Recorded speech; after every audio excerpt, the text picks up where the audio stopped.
Hi, it's Ivy Slater. Thanks for joining me here on Slater Success Live. So, amazing guest today. Somebody who I've really had a nice opportunity to get to know, not just in one phone call, but over several months of phone calls. And we keep finding ourselves like driving back to each other, like, hey, no, I need to connect to you on this, and I need to connect to you on this.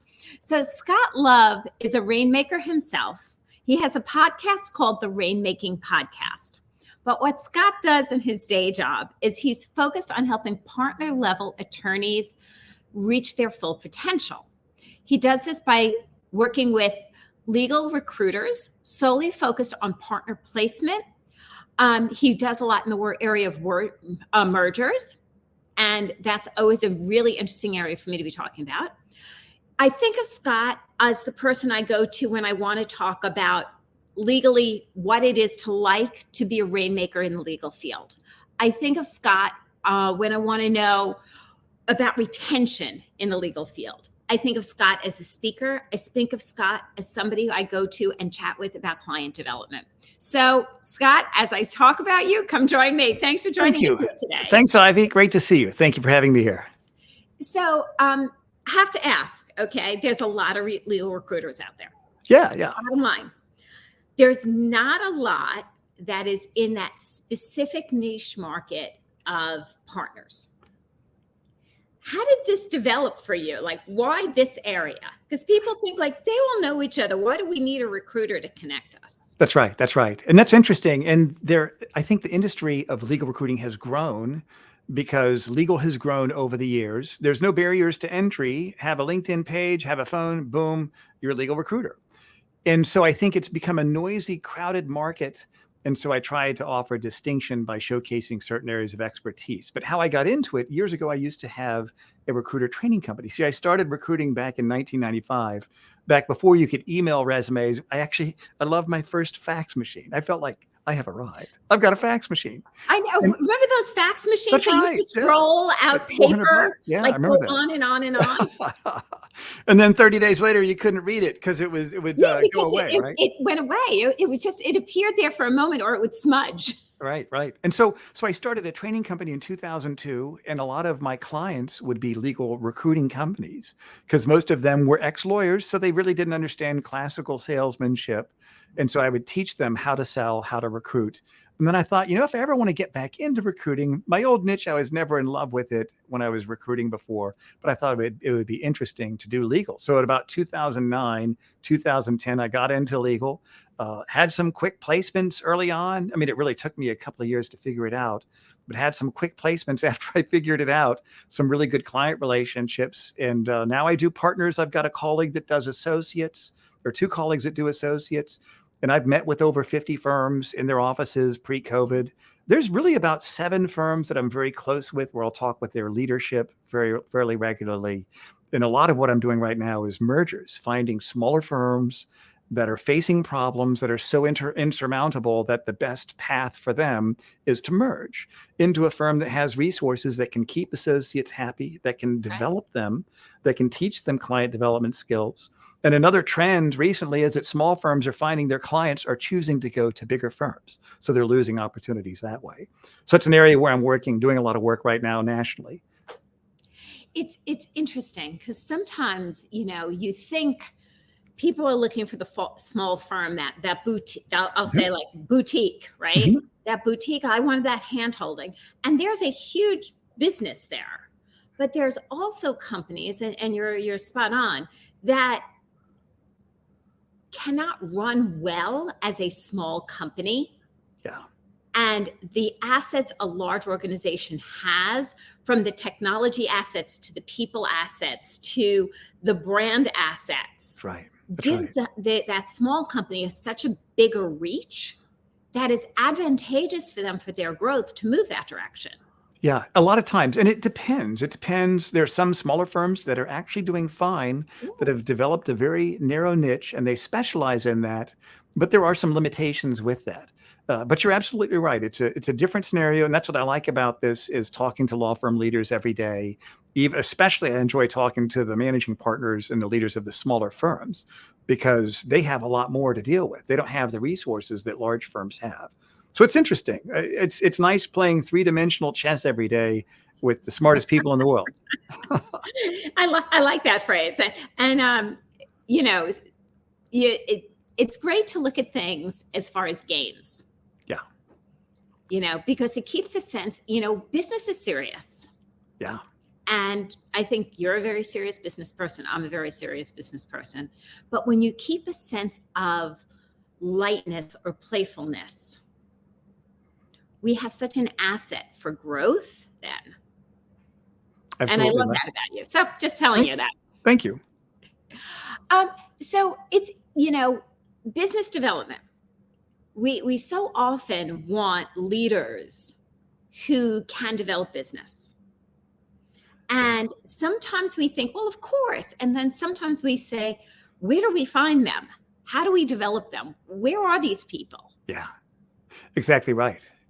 And that's the whole challenge is how do you recruit rainmakers? Yeah. And when law firms and any sort of professional firm realizes that they want to get more clients, if they're not growing, they're going to atrophy. If they atrophy, if they lose clients, their colleagues are going to see that, and they're going to go to a platform that can support clients in a more effective manner. So a firm always has to be looking to get business. And I think for anybody that's in any sort of sales or professional service, entrepreneur, CEO, you want to get more business, you want to get better business. And now you can pick and choose the quality of clients that you have so that eventually you want to get all the business. You might not literally get all the business of that company, but you want to be their first choice. You want to be the first one that they call. So more business, better business, all the business. The problem is that most leaders of organizations don't see what's called lateral partner recruiting. They see it as recruiting, but it's really business development. Because what so they're so I'm going to jump in here because I want to clarify something. Lateral partner recruiting. That's what they call it in the legal world. It's a mouthful, isn't it? Lateral partner recruiting. Say that 3 times fast and then try to figure it out. And then say, okay, so now I mastered that, but what does it mean? Yeah, it's recruiting partners that are with your competitors that have a cadre of loyal clients who will follow, meaning there's going to be a trail of revenue that's coming as well. And so it's not necessarily people who transition with a book of business in the old-fashioned way. Yep. Book of business. That's the common phrase that we use. And so here's the thing. It's not just the book. It's not just a partner with a $5 million book of business. It's let's look at those relationships and what this partner has done, what he or she has done over the last 2 or 3 decades. They have built trust with a handful of C-suite executives. And that is what this new firm is getting. They're getting trust. And trust is what it's all about. And it's something that you can't buy. It's something that you have to earn over time. And so a firm it's an effective way. They can get a partner who had never heard of that firm 6 months prior. Of course, he or she has probably heard of them, but there was never any sort of consideration to join that firm. In my role, when I tap partners on the shoulder, I uncover their intrinsic motivations to move. What's not perfect in your world? What would your ideal situation look like? Well, now let me tell you about my client. And I'm not asking you to leave your firm. I'm asking you to take a meeting, spend an hour, and then stop and assess from what you've seen. Does it make sense to continue to another round of meeting and then stop and assess, et cetera? Or do you part as friends? And so that's the deal I make with people that I talk to. I'm not going to talk you into moving. It's not the Scott show. My job is to channel your self-interest so that it intersects with law firm strategy. And a lot of times we get some good hits where now there's a goal that a partner has that he or she can't reach except by moving to another firm.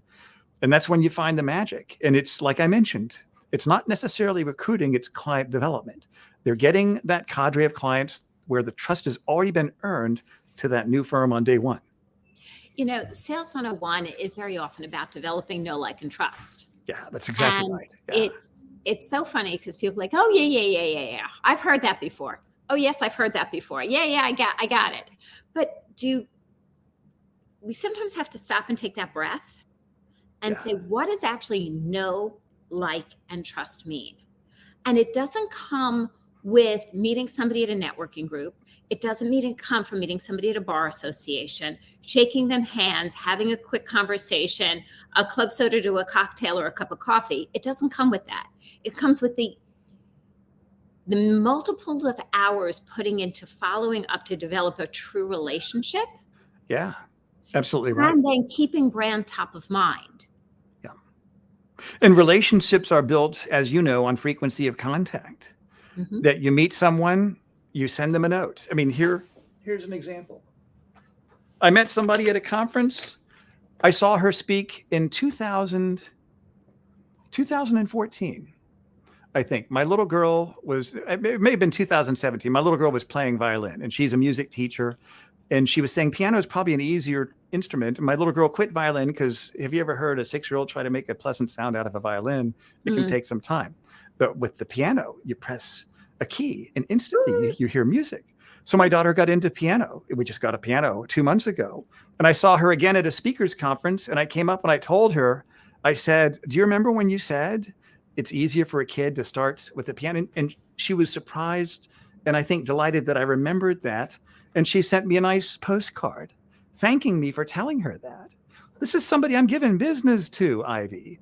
I don't know where I'm giving it, but I will find a way because we're keeping in touch. And then later on at that conference, I got to meet her husband, who's in business development. He's a former pro athlete. And it was just nice to meet them.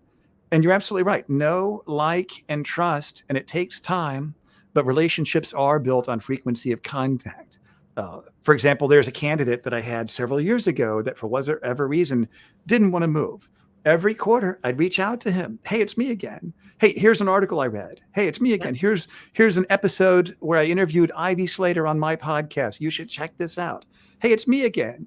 And then last week, he called me back and said, thank you for keeping in touch. It's time for me to move. Let's rock and roll. And so I think knowing how to do it, knowing how to maintain connections with people, knowing how to tap people on the shoulder without being annoying and not wearing your welcome out. And I think giving them a way that helps them in some way, even if they don't buy from you, I think that's important also. Well, I think that is important. And I think it's about showing up to connect and be a resource. And that's what so many people, it's, oh my goodness, there's a couple of younger attorneys I'm mentoring around around networking. And so they had this concept that they were going to show up and they were going to show up with a stack of business cards. And I'm like, oh God. For lack of a better word, I was like, I couldn't even think of the appropriate right comment for that. I just went like, ugh. And, and I said, what are you going to do with those business cards? He goes, well, hand them out. I'm like, woohoo. I'm like, what if we did something different? It's like, put those business cards aside. I'm not saying you shouldn't bring them with you because you probably should, because right now they're your comfort zone. They're your soft, fuzzy blanket. That's great. Right? Because that's right, what right. we saw as their mission. That's what they're supposed to do is. And what we shifted was, I said, what if I asked you to meet 5 people, 3 of which you had something in common with and you'd like to actually have a cup of coffee with? That's a good game, isn't it, Ivy? That's a good game. I said, how would you see about going? I was like, he goes, but I'm supposed to develop business. I have to do this. I have to do this. I said, and I promise you will. Yeah. Find 3 people out of those 5 that you have some interest in common with that you want to have another conversation. Ivy, you should call that the business development scavenger hunt. You can trademark that.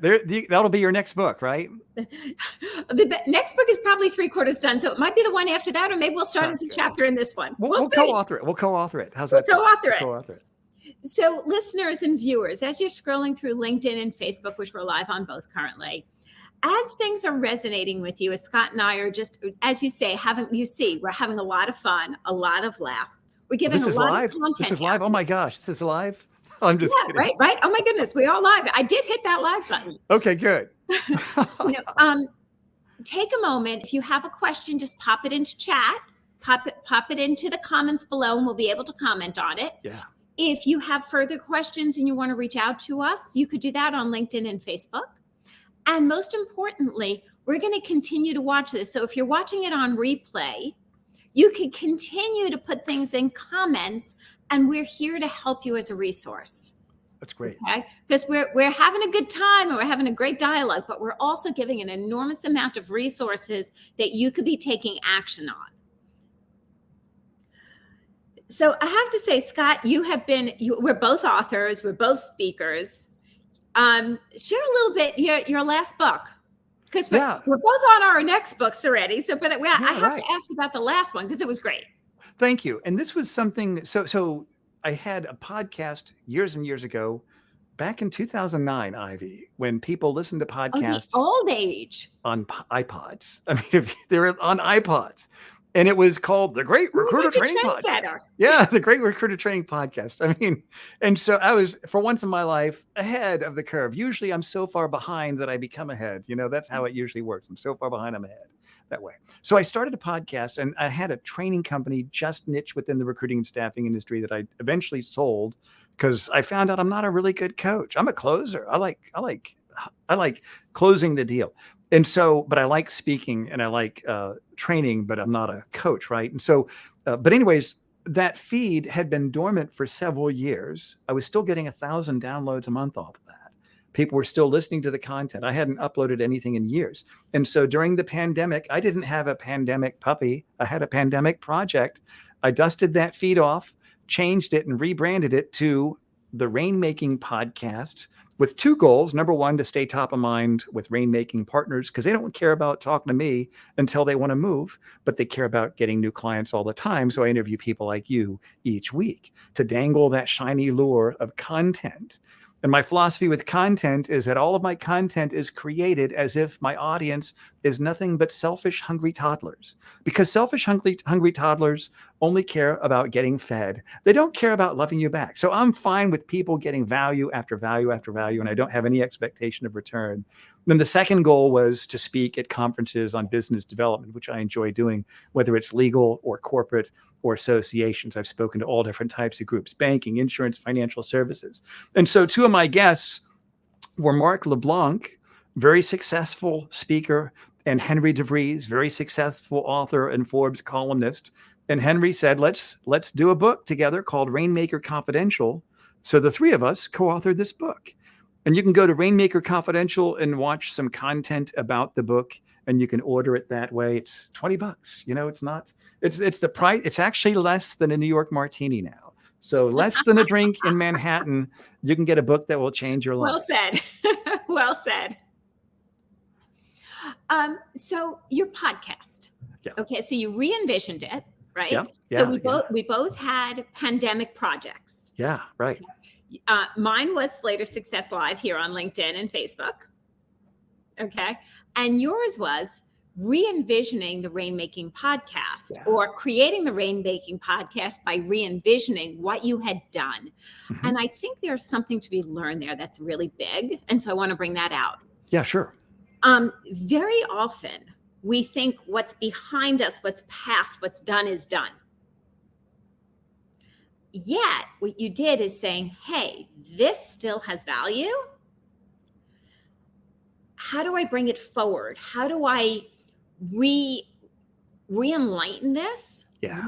Rebirth it, repackage it to meet what is going on today. And I think it starts with, what is my goal? And I knew exactly what my goal was. I want to stay top of mind with law firm partners without being spammy and annoying, because I can be kind of annoying sometimes. I get that. Yeah, so I wanted to ask your wife and child. That's right. They will back that. And then what I found from this were so many surprising benefits. As I started producing this, I would meet cool people like you. I'd meet cool people like Henry and Mark. Had an invitation to collaborate on something that even pushed that brand out even further. And then what I found was that this also became a talking point of distinction. There's a lot of people that do what I do. So when I would leave messages to law firm partners, I would tell them I'm an expert in business development because I produce the Rainmaking Podcast, and I'm a co-author of a book on client development, and that will help you in this way. And they would call me back because of that. I remember there was one partner of a top 50 firm. He was the corporate chair of the corporate practice group of a top 50 firm. He called me to say, I'm not looking, I'm never going to leave, but I liked your voicemail message, and that was different, and that's effective. Mm-hmm. And so I think that you always want to double down on your strengths. I think for the people that are listening, you look at what has been over the last 5 years, one of your singular shining moments of strength, and take that and harness that. And I found that I'm a pretty good interviewer. I'm pretty good at asking questions. And you're a really good interviewer also, Ivy, by the way. But asking questions. And I was able to take that and created a brand out of that. And you don't know what's going to be in the future. I think that anytime you have any sort of new initiative, think of it like 4 quadrants. And this is something I came up with years before Rumsfeld did. I talked about the known variables. You know what you know. And then you have the known unknown variables. There are things that you know that you don't know. So you need to shore up that deficit with knowledge. And then if you go to the bottom 3rd quadrant, there are things that you didn't know that you knew. I didn't know that I would know how to do this as well as I did. But then it's that 4th quadrant, the unknown unknowns, the things that you don't know that you don't know. That can either be magical serendipitous surprises, or that can be your deficit. That can be the end of it. So you need to prepare yourself by having abundant resources and people in your corner. So I think anybody that's listening, an application of that would be find out over the last 5 years, what has been that one singular successful shining moment, and how can you double down on that? How can you take what's worked and do more of that? I happen to love that. And here's what leaves me curious. The unknown unknown. Yeah. Okay. Because there's an area that you're really good at that we haven't covered yet. Mm-hmm. And I think that's so prevalent in what people don't know and right now, and that's retention. Yeah. And I think, we have the Great Resignation going on, which is just a fact. People are transitioning lifestyles, transitioning careers, transitioning jobs, making decisions. I think the pandemic woke a lot of people up to say, like, who do I want to be when I grow up? Absolutely. And it has also aligned an enormous amount of people's values. So as far as when we look at retention, I know sometimes when I'm working with clients, my way of looking at it, I was curious about how do you help your clients with helping them with retention? Because it's one of the biggest issues going on out there in work.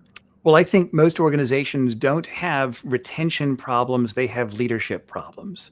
That's what they really have. Well said, sir. Yeah. Well said. And I think it's because since 1995, I've been talking to people about one thing. Are you open to other options? If not, why is that? You're never going to leave? Tell me why that is. And the one thing I've noticed, Ivy, is that there's always an emotional context to their answer. It's never about the money. Even with big fancy partners that make over $1 million a year, it's not always about the money. It can be about the platform that leads to them reaching their potential, but there's usually an emotional context as to why people leave and why they stay. If I did the math, I'd say I probably had conversations with 60,000 professionals. So I've got my empirical research. And one thing that's interesting, I heard last week on CBS News that in spite of people talking about a looming recession, that the war for talent is still raging at an all-time high. And I was absolutely shocked because I didn't know CBS had news. I thought that went away with Dan Rather. But see, we don't need to have them tell us that we know it's hard to find people. It still is. And it's interesting. The labor statistics come out. And it still shows that it is a vibrant job market. And I think it shows that we're going to have to change, I think, our immigration policies to get people coming in because of the demand. I mean, I'm not an economist, but we all know how hard it is. But I would say one lesson about retention. I remember speaking at a retention conference once before with a group, and I said, it's not about retention, it's about leadership. Focus on being an effective leader. I remember one person said when I was recruiting in a different niche, they said, I'm tired of you calling my people and trying to poach them. Like, well, if you're a good boss, you wouldn't have to worry about me. Exactly. And that's exactly what it is. And it's an old adage that people don't, they join companies but leave managers, they leave bosses. And so I think that companies that, if I were king, if I were a managing partner of a law firm, I would hire a leadership development consultant to come in and work with my partners one-on-one, teach them how to be good leaders. I would have book studies, at the very least, read John Maxwell books or other books by leadership authors, and have a book study once a week for 30 minutes. Each person talks about a chapter and you discuss it. And sometimes that's enough. That's enough to get people to realize I need to grow in my emotional intelligence. It's not about me. It's about how other people perceive their role within the workspace. So those are my general thoughts on the whole. Being a leadership consultant myself, I happen to agree with you wholeheartedly. And when I when I break it down further, I look at, it's how we lead, how we're leading our organization. So many organizations have put the work into quote unquote core values. Right. Okay. And I say this honestly, you hire massive companies, they come in, they developed your core values, but are you leading by these core values? And have you reevaluated the core values with the pandemic and the shifts in the business world today and where people's values are today? Because when your company is meeting your people on a leadership level and on a values level, you're setting yourself up for success and you're setting yourself up for loyalty and long-term employees. Absolutely right. Well said, Ivy. Absolutely right. So before we finish up today, again, listeners, viewers, as you're scrolling through these platforms, take a moment, leave us a comment. What was the most important or intrinsic piece of this conversation for you and why? Okay. What resonated with you? What are you going to be taking action on? Of course, in addition to that, feel free to leave a question. Scott and I are going to be following these streams and we're here to help and support. Scott, I have to ask, what's next for you? I think what's next is doing more deals, growing my firm a little bit in terms of hiring experienced recruiters that want to get into a new niche where they have a platform supporting them.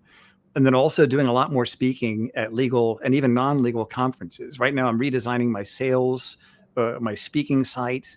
My next book is going to be called The Sales Casino, How to Beat the Odds and Close the Sale, using game theory to show how to get better odds of a deal done, telling stories about when I used to be a professional card counting blackjack player, mentored by 2 alumni of the MIT blackjack team, getting kicked out of casinos, getting banned from them. You don't find many Eagle Scouts that were professional gamblers. I did it because I wasn't breaking any laws and I like to get an edge. And we can get an edge in business, no matter how slight, it's still an edge. And sometimes that's all you need to close the deal, to close the sale. So that's going to be my next book that I'm working on right now. I'm really excited about that. And I'm going to parlay that, going to double down into speaking at sales meetings at casino venues where because every theme of every meeting that you ever go to in Las Vegas is what? It's Vegas. It's not building bridges with the Golden Gate Bridge. No, it's Vegas. And so kind of taking that theme and making it not just a presentation that has substance, that has long-term change, but making it an experience that's fun. So knowing your chips, planning a strategy. That's good. That's good. Good. Yeah, I like I'm my blackjack. writing buzzwords down. Yeah, that's perfect. Like my blackjack. Yeah. But truly, right? What are your chips and what do they represent? What's that $5 chip, $10 chip, $25 chip, $50 chip, $100 chip, and how are you playing it? Yeah, that's right. Exactly That's right. how we double down. Yeah, and looking for trends and paying attention and always having a disciplined approach to the game of business. I love that. Scott, how can our viewers and listeners continue to follow you and reach out to you? I think the easiest way is to go to Apple Podcasts and type in the Rainmaking Podcast. That leads you to everything else. And check it out. Take a listen. If you like what you hear, write a nice 5-star review and mention the listener or the guest that we had when you do that. I'd highly recommend checking out Ivy's interview on my show a few weeks ago. But that'd be the easiest way for people to reach me. And also on LinkedIn. I'm easy to find on LinkedIn.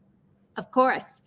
LinkedIn is one of the greatest professional resources out there. We want to make sure we're using it, staying in contact in it, and looking at it. Scott, love, thank you so much for joining me here on Her Success Story. Thank you, Ivy. On Slater Success Live. So viewers, listeners, my bad. Her Success Story is my podcast. Sorry about that. Feel free to check that out as well as Slater Success Live. We are filled with great guests like Scott. As you see, and from Scott and I's conversation today, it's all about collaboration, listening, and what we can do with that to build forward. Thank you, Scott, for joining me. Thank you, Ivy. It's been great. It's been fun. And viewers, stay tuned for more Slater Success Live coming to you in September. A lot of people are vacationing, myself included, this month. So if you want to have more information, we have a newsletter. You can find that on LinkedIn. You can also just reach out and check out slatersuccess.com and see our lives, our podcasts, our newsletters, and stay in touch with us. See you next time.